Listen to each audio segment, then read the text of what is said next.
three, go. Welcome, everyone.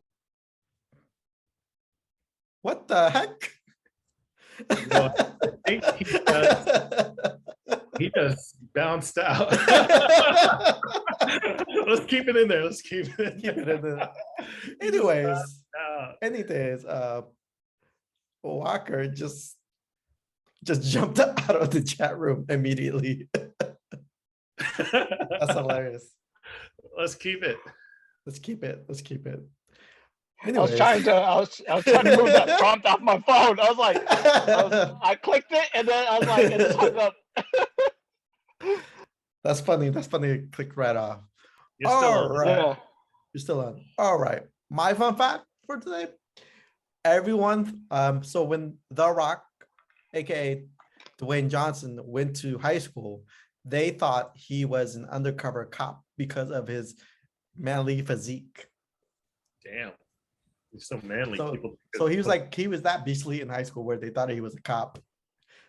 He thought he was like 21 Jump Street. Mhm. You know what? The crazy Okay. thing, when I went to high school, everybody thought I was a substitute teacher. What? Why did they think that? I don't know. Everyone thought I was a substitute teacher until the teacher was like, I thought you were the substitute teacher. Like, no, I'm a student. Did you have like a beard? No, I didn't have a beard. I had a mustache, but it wasn't, it was like a young man's mustache. It wasn't a beard. But I did have gray hairs. So yeah, so that kind of like throws people off. No. Oh, I knew someone who was like, hey guys, Raiden is teaching us. when we were 14, going to middle school, I knew a dude who had A full beard. full-on beard. Oh my! So they would How be old able was to it? go get. He was 14. Be able to get I'm jealous. alcohol without getting carded at Holy 7. shit! So Holy! Okay. but then when he talks, it's like a little bit higher. So it's kind A of weird. high voice, high pitched voice. Not like it's not like a deep voice where you can tell that that person's older, but it's like a kid-like voice. So it's kind of weird. You got that full beard, but then your voice hasn't caught up with you yet. So that throws me off when I see when I meet an adult and they just all of a sudden have like that super high like squeaky voice. Like a Mike Tyson. Yeah, no, it was one time. Cole and I were working at At this company. at the airport hub, and this guy, like one of our coworkers that we met for the first time, rolls up on us, and then he's like, "Hey!" Then like we're like, "What the hell?" And yeah, Cole and I were just like, we weren't laughing to make fun of the guy. It just like really caught us off guard. It was Like, unexpected. yeah. So it was Cole knows who I'm talking about too. But He's the roughest person. He's the toughest person. He drives a motorcycle. He murdered He's like 12 people. He's like in the motorcycle gang. Oh my god. Wondering if he's overcompensating because of his voice. Yeah, I think so. I definitely think so. Sure. Anyways, But, Jack, do you have a fun fact? Yeah, I have a fun fact. There's this guy. His name is James Harrison. He's known as the man with the golden arm, and he donated blood regularly, like every week or every month, from age 18 all the way till he was 80. 80. Yep. Yeah. The reason why was because his blood has antibodies that help fight against a specific disease. So Oh shit. he's COVID? just donating blood, huh? Sorry. I wish. Damn. Yeah. Is it pretty rare? It's a rare disease. This disease is called rhesus. I think I'm pronouncing it right. It's the peanut butter disease. Like a pregnant woman's blood can start attacking her baby and can cause it to kill the baby. It'll identify the baby as like Oh, identify a baby as a threat to the Like a body, so threat they. to the body, so Mm. try to Got kill it. And his blood's able to help fight against that. So he's Got it. I'm imagining the He's woman's saving body one like person, saving a two prison people. movie right now. Where- so I don't the know. the antibody is called anti-D.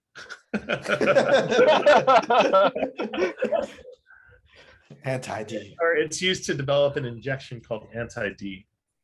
You got that anti-D. Got that anti-D for that Yeah, pregnant About to counterbalance your shit. Okay. My fun fact is the term bukkake is actually translated into the concept of to splash with something. So you have it like whenever you go to a ramen restaurant, they have if it's like straight up real like Japanese, they have bukkake noodles, and it's basically for you to splash the sauce onto your noodles. I mean, that makes sense, but it's only in a dirty context because of what we know. But In America, yeah. But see, who in America just decided to pick that Japanese term to use it as a universal concept? I think it actually started from Japan, but then America like exaggerated it. Mm. And Because every time technically a splash, right? It's technically yeah, and every time Japanese people watched it, they're like, "I'm hungry." It's like, oh look, it's a Japanese video about noodles. Like, oh shit, what the fuck? These aren't noodles at all. That sounds like a really bad habit. Speaking of habits, what habits have you developed since the beginning of lockdown, good and bad, and how they served you at this point? All right, I can start. Bad habit is I wake up hella fucking late. I wake up like right when I have to start work. Nice. No more commute. No more commute. Huh? Yeah, no more commute. So I've gotten used to just waking up when I need to, which is around 9-ish for some of my meetings and stuff, just so I can get ready. It's been like pretty good because I don't have to commute. It's a bad habit because I used to wake up earlier and have like a morning routine to get some stuff done. Sometimes Has that morning routine been disrupted? it has been disrupted. So what part of your routines have changed since then? Yeah, I used to get up like take a quick shower, maybe do a workout or something.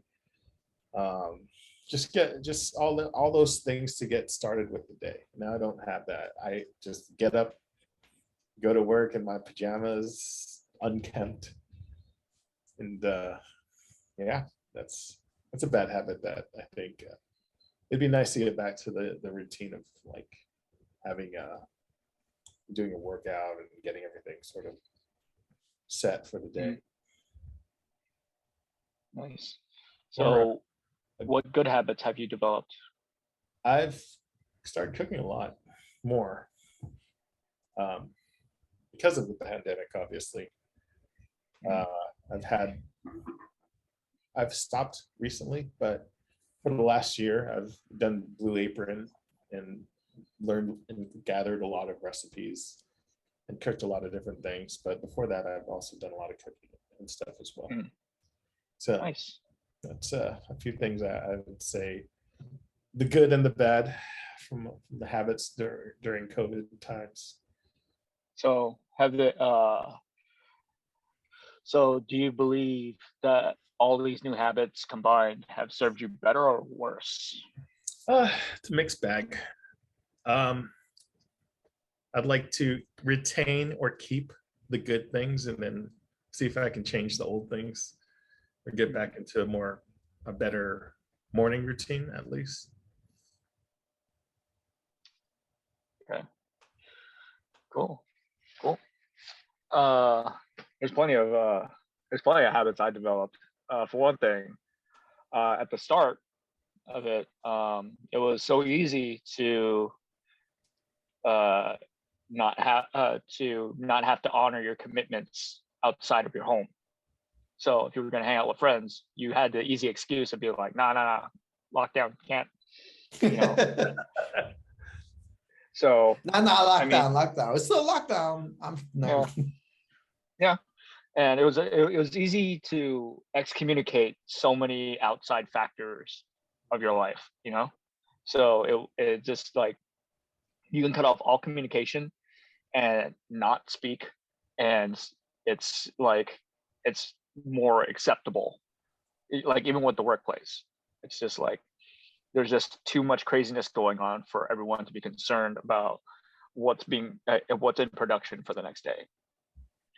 So that was the beginning, and then over time it just kind of like started slowly getting back to normal, but not completely back to normal. And one good habit I learned was just not overworking myself, because I used to or not just like going full on like 16, 17-hour work days or anything like that anymore. Yeah. And that stuff actually managed to force me to relax a lot more. At the same time, it made it hard for me to get myself more motivated, because it was just like learning to like forcing yourself to be lazy, but at the same time you got to train yourself to pull yourself out of that when needed. So definitely the line's been blurred. Like sometimes they just blur into each other. Like you're at work and you're at home. Yeah. So the good habit was basically like having a good work-life balance. Bad habits, there's plenty of those where it's like I don't feel the need to get ready for anything. Like even if I'm gonna hang out with friends, I just slap on a t-shirt or something and just like go out the door, and I'll be wearing like my we're wearing basketball shorts or something, and then that's it. Because it was just like there's less of a need to dress to impress. But and even now I'm kind of experiencing that. It's just I'm not because my job also allows me to be comfortable at work. So it's just there's no pressure to like look a certain way, which is nice. And then you just kind of learn to adapt to that culture. And the idea of showing up to work in a suit is just really foreign to me. Yeah. Yeah. And pretty much in the end, like what it all boils down to is like learning a lot of compassion, and doing a lot of internal practices like self-love, meditation, all this other stuff that just kind of puts you more at peace with a lot of things. So I mean, there's ups and downs to it, but all in all, like a lot of things have served me better, because it's kind of forced me to pull away from a lot of the outside noise. So yeah. What about you, Cola? My thing, I've changed my shopping habits. I think everyone here knows that I canceled my Amazon subscription. Yep. I canceled my Amazon subscription, and now I go out. I go out now to go get my things, which I think it's a lot more fun to do, to go out. And if I need something like small and something particular, I just go to eBay and get it. Oh, I was gonna say it's all same day delivery. No, I mean, like for now, like I realize like I don't need it the same day or the next day, but I just need to get it someday, right? Yeah. But yeah, so not for those issues, like I just go straight to eBay or whatnot. But if I need something else in the same day, I'll just go to Target. But yeah, I canceled my Amazon because I wasn't using that much. my habits changed.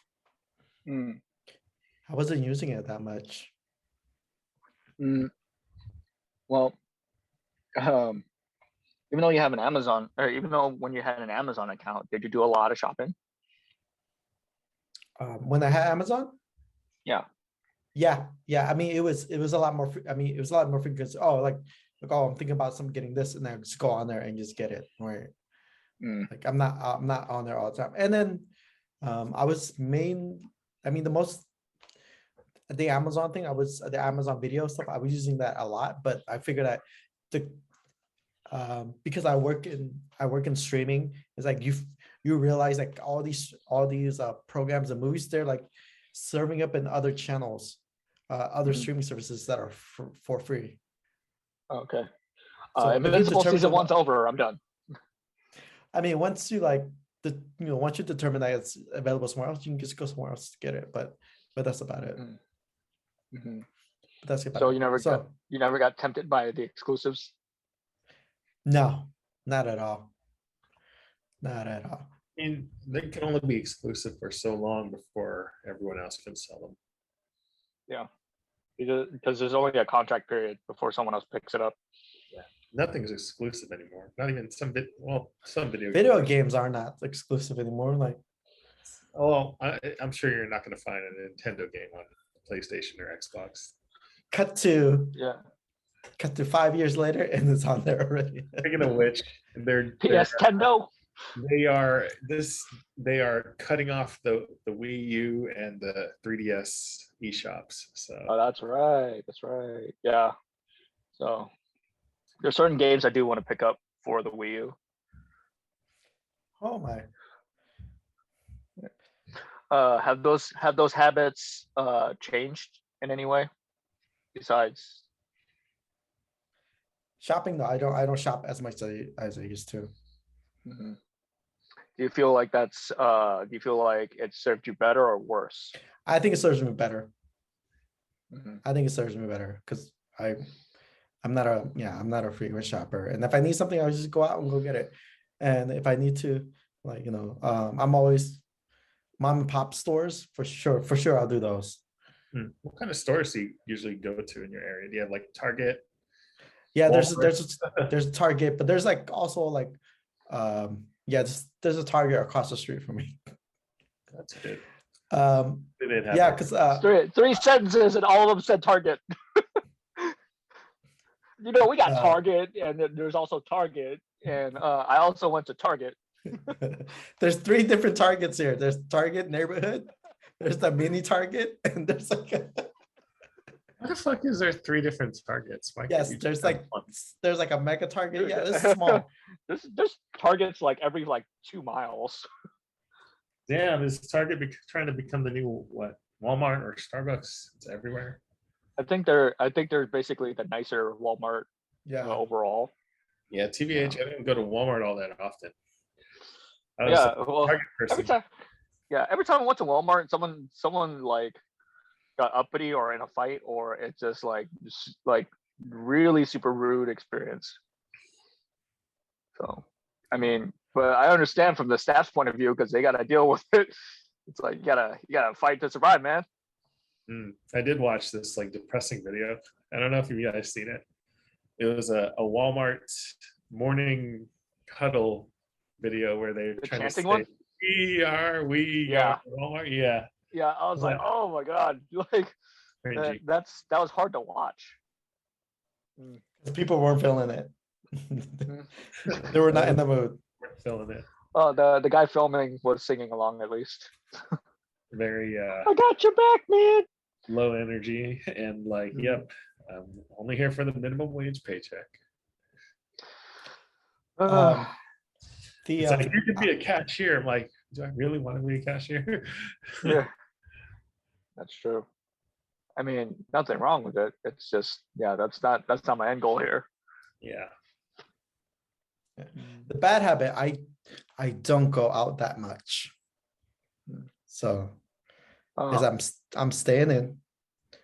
I am staying in, keeping warm, avoiding people. Going to Target. Going to Target. Go to Target. What about restaurants? Are there some good restaurants around There's some- For there's those of some- you, There's some for good those of you who restaurants out don't here. know, Cola is still wearing the same shirt that he wore at the last podcast, like 2 weeks ago. here? Nice. You have to. You have to. That's the other good thing is you don't change your clothes that often. Yeah. Like I said, you don't get ready Especially- for anything. You just Work from home is like, you're on a Zoom call and they're still complaining about your smell. the crazy thing at my workplace, they have a new policy. If you're talking to clients, you have to dress up. Apparently, we weren't doing that before. We're also not allowed to turn off our cameras when we're working as well. Oh, wearing Snuggies and stuff. Yeah, it's like, yeah, so when we're on camera, we're all dressed up, blah, blah, blah, when we talk to clients, that is. But anything else, like, you're not allowed to. There's no beanies, no baseball caps, unless it's like the company's merchandise that you're wearing. But what if you're okay? So what if you had undergone cancer treatment, your hair's falling out, and you're cold, and you have to wear a beanie? Yes, then I think there's an exception for that. Yeah, but you don't say anything about it, so you look completely normal. So you're cold. Well, as fuck, HR, and then- report me to HR. Let's see what happens. yeah, I know exactly. It's like, hey, fire me. Hell, you could look like you're fucking robbing a bank, and that'll be fine. Yeah, I got a mask. that got would a that beanie. would be better. That would be hella funny if like you did that, but but not while you're on camera. It's like the moment you turn on your camera, then you see a ski mask and shit, and then like you're just like mugging everyone. But oh, surprise! Fun fact. Ooh, There's Surprise fun such fact. thing. There's there is a culture standard in Japan in which that really differs from America, in which there is like there what was it? There's a thing against smells. So it's normal in America for us to wear like cologne and all this other shit. This is like smell better. Yeah. But if we carried that over in Japan, they actually wouldn't like it would actually be sort of like an assault on the senses. So they actually get straight up offended whenever you have like really strong fragrances. So the best policy is to actually just not have a smell. So your deodorants and stuff are always supposed to neutralize the strong scents, but not actually like give you a more refreshing scent. I wonder what's Japan's favorite scents. Well, I think it's because it's such a, what's it called? There's not a lot of space. Everyone's like close to each other. Like it could be overpowering if you're walking next to somebody and someone has like strong perfume or cologne on them, or stinks, Or if you're in the train, or you're in the train. Yeah. a crowded train. But yeah, it was just it was because the mention of smell just came to my mind. I was like, oh shit, like I wanted to say something about that. But yeah. So then your work doesn't allow for any of that presentation to be on the call. Not at all.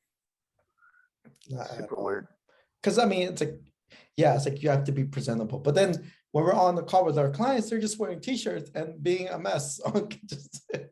Yeah, because it's just think the it's standard of emotion. whoever else. Yeah. Yeah, I mean- the other thing is like, I'm not sure, like if you people's houses and their backgrounds, like it's like, holy shit, it looks like a Martha Stewart set. It looks like a Martha Stewart's house. Because everything's all white. Meanwhile, you just put a poster board behind you. It's just like, my room's clean. until it falls over and it's just like garbage everywhere. Well, you gotta have like good impressions, especially if you're doing like right now it's virtual interviews and stuff. Which is, I I'm left- grateful that we have these backgrounds that we can just disguise so no one sees. Oh, well, But, yeah. uh, Or would you actually prefer to be at on site for an interview, or would you want to be like kind of like doing it through Zoom call? Zoom. I mean, probably on site. It's just it's a different energy when you're present when Yeah. in front of someone. Mhm. It's different because it's hard for me to stare at the camera and keep eye contact and stuff like that. So I don't mind. because there's Zoom call. Zoom call? Yeah, I don't mind the Zoom call. Yeah. I can just dress nice for the top part. Yeah. But to Cola's point, yeah, it does feel kind of weird when it's like you're on a call and like even though it's like you're talking with someone, you're not looking directly at the camera. You're looking downwards at the screen. yeah. And it looks Downwards, like this person's, yeah, it feels like someone's staring at your penis the whole time they're talking to you. So it's just like, so I'm just like, I don't know. I'm not feeling it, dude. But yeah, I've learned to love being on site for an interview because of the fact that it's just, yeah, it's like that's truly where you can project your energy, like out to others, because it's just like when you're in a Zoom call, it's like you kind of let your bad habits sort of like you let them loose a little bit because during those interview processes too, they watch your body language from time to time and see like how you're fidgeting and stuff like that, and a big part of that